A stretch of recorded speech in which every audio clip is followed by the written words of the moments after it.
సృష్టికి ముందు యేసు ఉనికి లేదు. దేవుని మాటలను పరిశీలన చేస్తున్నాం. వాక్యం అంటే తండ్రి అయిన దేవుడు, ఆయన పేరు యెహోవా. వాక్యం అంటే యేసుక్రీస్తు కాదు, వాక్యం అంటే యెహోవా మాట. ఆ మాట ద్వారానే సృష్టి కలిగింది, ఉనికిలో ఉంది.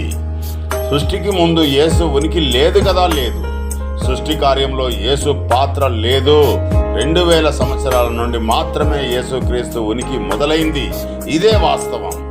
ఈ రోజు ఉంది, భవిష్యత్తులో ఉంటుంది ఆయన ఉనికి. ఏదైనా తోటలో దేవుడు చెప్పాడు కదా, రాబోయే కాలంలో నీ సంతానం నుండి ఒక పరిశుద్ధుడు వచ్చి పాపాన్ని తీసివేస్తాడు, ఆయన పేరే యేసుక్రీస్తు. దేవుడు చెప్పినట్టుగానే యేసుక్రీస్తు కన్య గర్భాన జన్మించి 33.5 సంవత్సరాలు జీవించిన తర్వాత యూదులు ఆయన్ను చంపారు, యేసుని సమాధి చేశారు. దేవుడు లేపాడు 3వ దినాన. మరియు దేవుని పర్మిషన్ ద్వారా 2వ రాకడలో వస్తాడు. యేసుక్రీస్తు మృతులకు సజీవులకు తీర్పు తీరుస్తాడు న్యాయాధిపతిగా. యేసుక్రీస్తు దేవుడిచ్చిన అధికారం చేత, దేవుని చేత నియమింపబడిన వ్యక్తి యేసుక్రీస్తు. అంతేగాని యేసుని దేవుని చేయడం అజ్ఞానము, అవివేకం, మూర్ఖత్వం కూడా. నిజంలోనికి రండి.